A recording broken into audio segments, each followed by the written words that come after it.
I'm Stephen Garvey, founder, leader of National Citizens Alliance NCA. Thank you for joining me tonight. This is a follow-up presentation to the one 2 days ago, and I want to thank you for your feedback. Whoever made comments, we made note of them, and it helped precipitate this presentation tonight. We're going to talk about the Trudeau Hysteria, and then we're going to look at the whole thing of Wexit again and just dig a little deeper into that. And before I get into it, I want to thank our supporters, our candidates who ran in the most recent election, and I especially want to thank the supporters behind the scenes who help us through sharing and spreading our message. And they do it anonymously on their own. And we know you're out there, and we appreciate your efforts.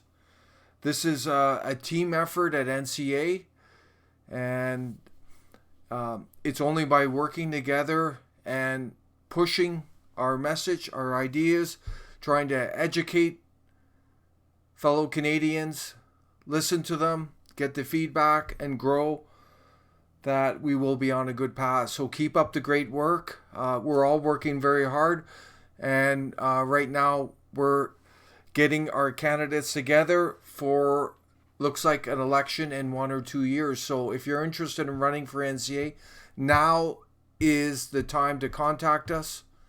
And as I showed, that running against these mainstream career politicians is nothing to feel intimidated about. A lot of them are trough feeders. They don't know very little.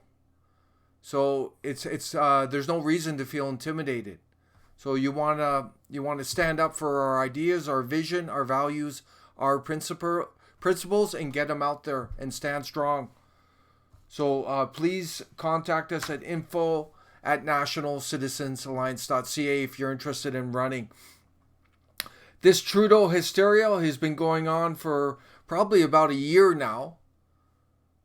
And a lot of it is perpetuated by mainstream parties to create the cycle of going back and forth between these parties.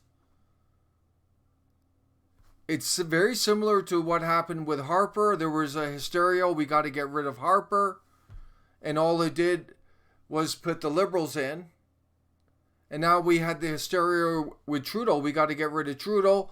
The idea is to put the Conservatives in. But they're just flip sides of the same thing. They are the same thing.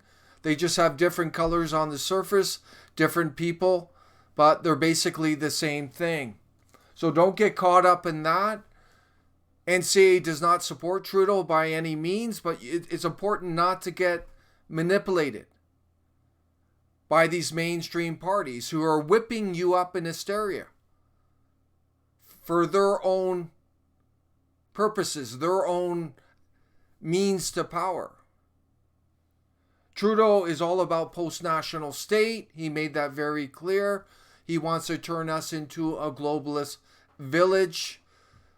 I'm going to go into the realities, but another thing too we have to keep in mind is that the Trans Mountain Pipeline is under construction. So these conservatives were trying to say they're going to get the pipeline. The pipeline is already being built as we speak. So watch out for the political theater.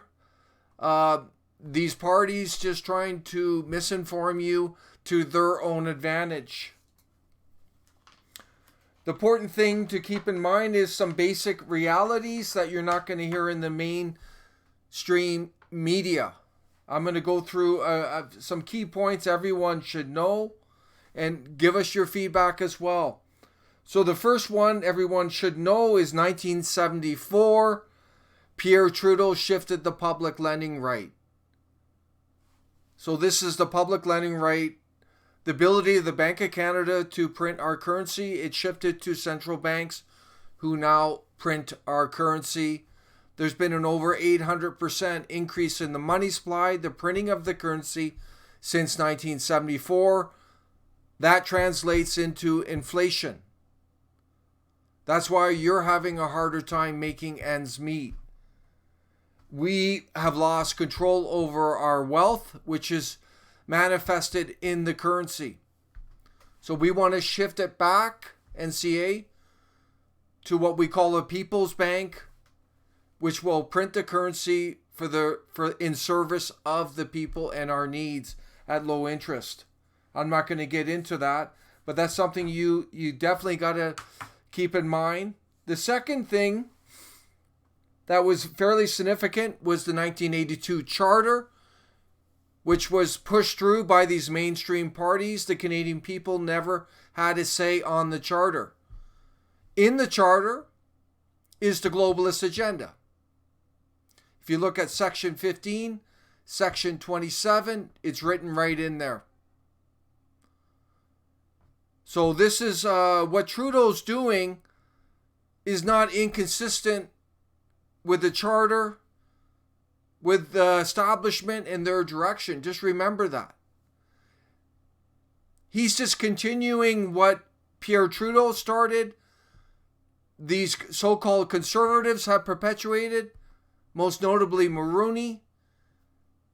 And Justin is just continuing off, finishing it off, basically. There's no originality in it. So just keep that in mind. 1988 is an important mark as well. This is when Mulroney and the Conservative Party legislated the Multiculturalism Act. This act promotes and enhances foreign cultures in Canada, right in step with this globalist agenda. NCA wants that act rescinded or at least amended so it's promoting and enhancing traditional Canada. Those are another significant event was Brian Mulroney adopting UN Agenda 21. And this was after the Earth Summit in 1982. UN Agenda 21, go look it up online, fact check it. It's all about global world order, global citizenry, open borders, promotion, enhancement, protection of the UN, World Bank, IMF, the liberal international order. It's anti-Canadian sovereignty, anti-Canadian citizenry. So this has been going on for a long time. That was in 1982 that Mulroney got us into that agenda. Then this agenda, another important mark, is 2015 under Harper. He adopted UN Agenda 2030, which is a continuation of UN Agenda 21. We have a beautiful introduction video on that, so look it up. Do your research. UN Agenda 2030 is all about global world order, global citizenry. As the NDP would say, we are global citizens, open borders, the liberal international order, UN, IMF, Davos, World Bank, International Banking Cartel, you name it.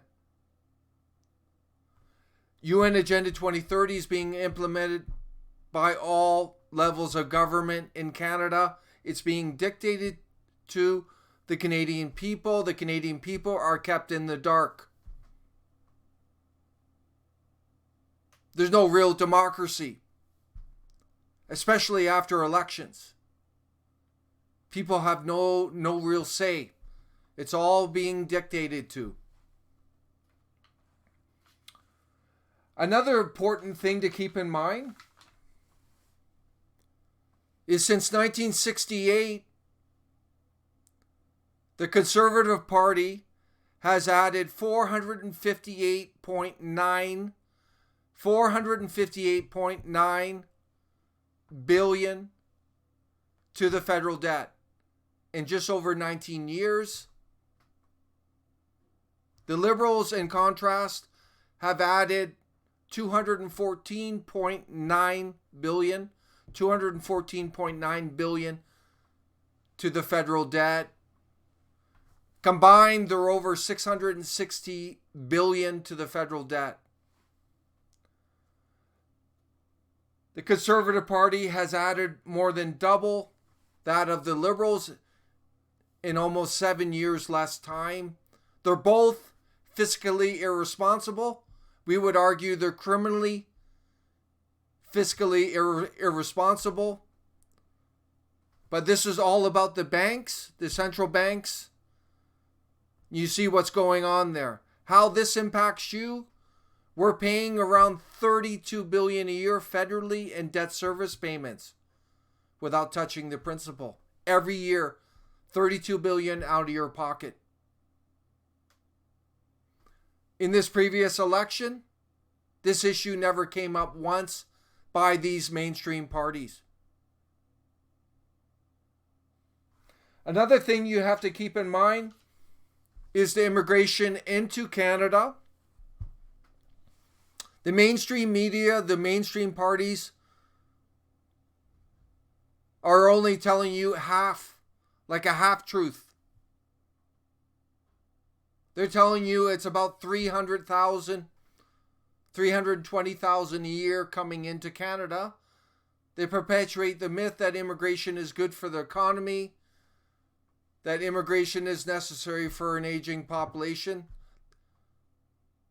These have been refuted by most economists. The true numbers coming in, we're very similar to Germany now. There's in 2019, over 1 million migrants coming in through all streams. 1 million coming in through all streams.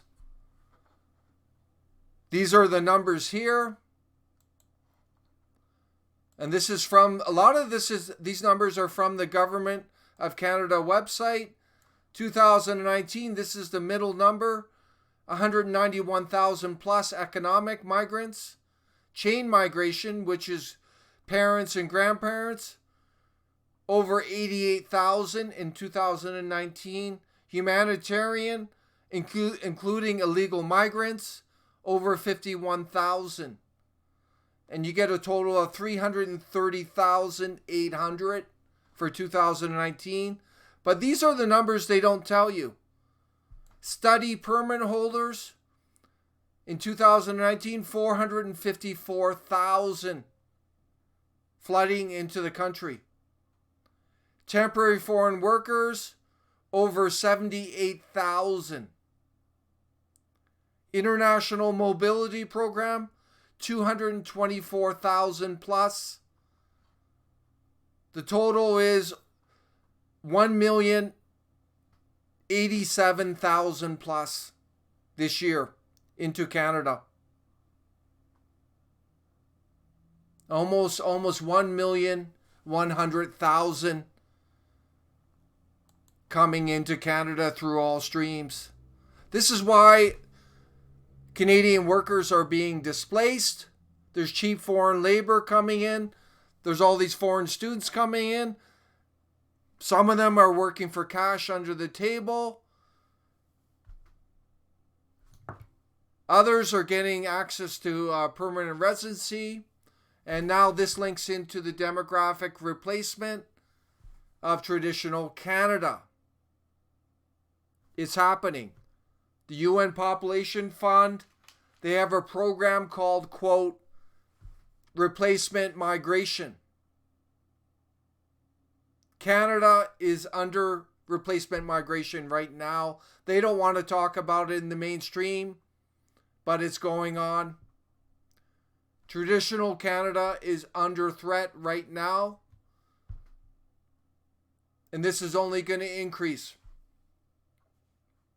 So keep those things in mind. Don't get caught up in the hysteria of Trudeau. We don't support Trudeau. We oppose everything he stands for. But we're not naive enough to think it's only Trudeau. We see the big picture of NCA. We see all these multi-controlled opposition. And they're all tied into the same establishment agenda. Nothing will change unless you take the multi-controlled opposition on. Remember that. Nothing will change. And if you care about the country, traditional Canada, you care about Canadian sovereignty, Canadian citizenry, our Western values, way of life, then get behind NCA. In terms of the frustration, anger, and in the West, in particular Alberta, at NCA we are sympathetic to those sentiments. And now this movement, Wexit, that is ongoing in Alberta as a political movement. We assume it's a provincial movement. We think it is probably a good idea in the sense of leveraging Ottawa to actually have a party in Alberta similar to the Bloc in Quebec to leverage for the interests of people in Alberta in the West. In terms of separation, NCA opposes that. We will oppose that at every turn. We think the idea of separation is absurd, but we do support the idea of a truly Alberta First party, if you will, similar to the Bloc that's promoting their interests. Our message further is that NCA has a lot of policies to address the inequities and unfairness to Western provinces. We do not believe there should be special treatment to one particular province or to a few of them over others. All provinces should be treated equally and fairly. At NCA, we support amending the equalization payouts to the fact that equalization payouts should be based on production, earning, something for something. Right now, it's something for nothing. We believe the welfare hand-down scheme, which was created by the Conservative Party in 1957, and now it's in the Charter. The equalization payouts are in the Charter in 1982, that it's harming all provinces because it's welfare hand down. We want to create a scheme where if you're going to get a handout, you're going to produce something in order to receive that. So that's something we would pursue. In terms of Alberta, there's around 49 billion in taxation that is flowing out to the federal government. Alberta is getting back 27.1 billion. So they're losing around 21.8 billion. But a good chunk of this is because the incomes are higher in Alberta. There's a higher tax base. That's why their taxes are higher. This does not have to do directly with the equalization payouts. It has more to do with the higher incomes in Alberta. It is important to keep this in mind when you're looking at a lot of people are putting out misinformation about the deficits in Alberta, the debt. This is an economic choice of Alberta governments to have a deficit. They don't have a sales tax. So this is more internal, and I wouldn't, it would be erroneous assumption to assume that it's because of all the money flowing out. It has more to do with the politics internal. What's interesting here when you look at it, this is some of the inequity going on. In Alberta, there's 4.371 million population. There's 34 federal ridings. The GDP of Alberta is around $338.2 billion a year. If we look at Quebec, it has 8.485 million population. It's about double of Alberta.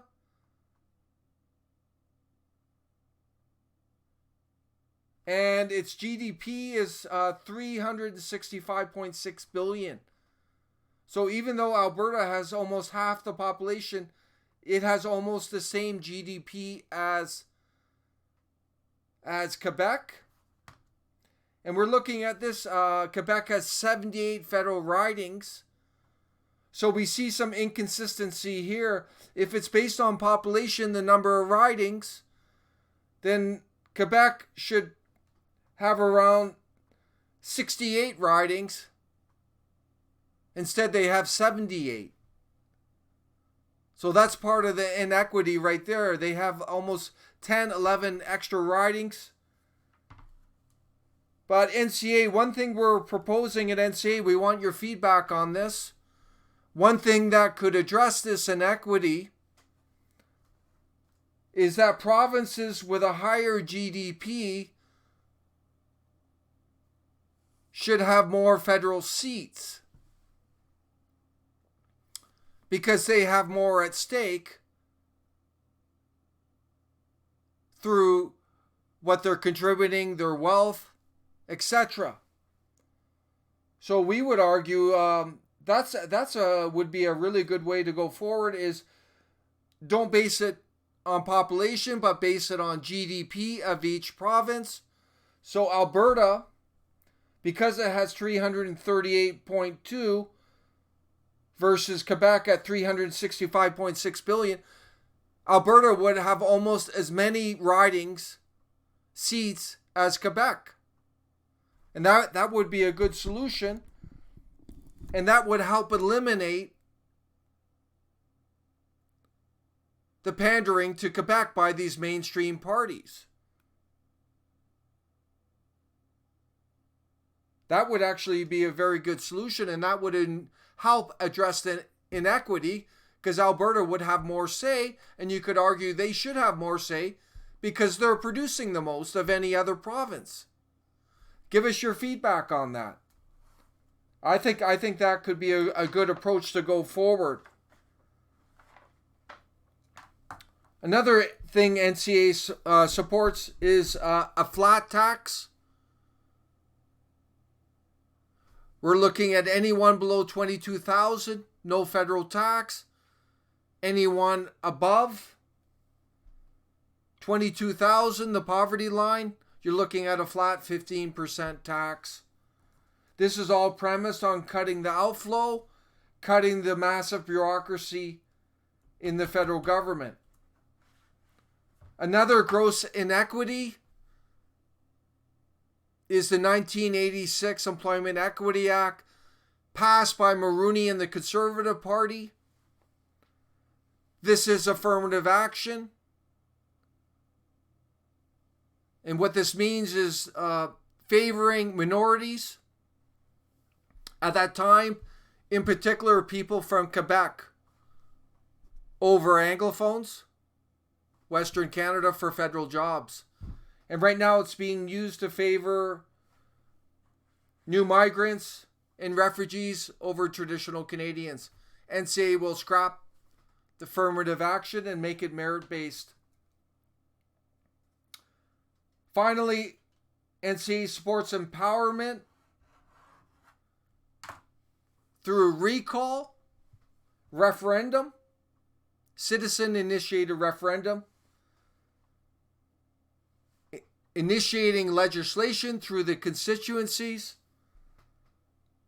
but also through electronic voting, bypass the MPs when they're voting.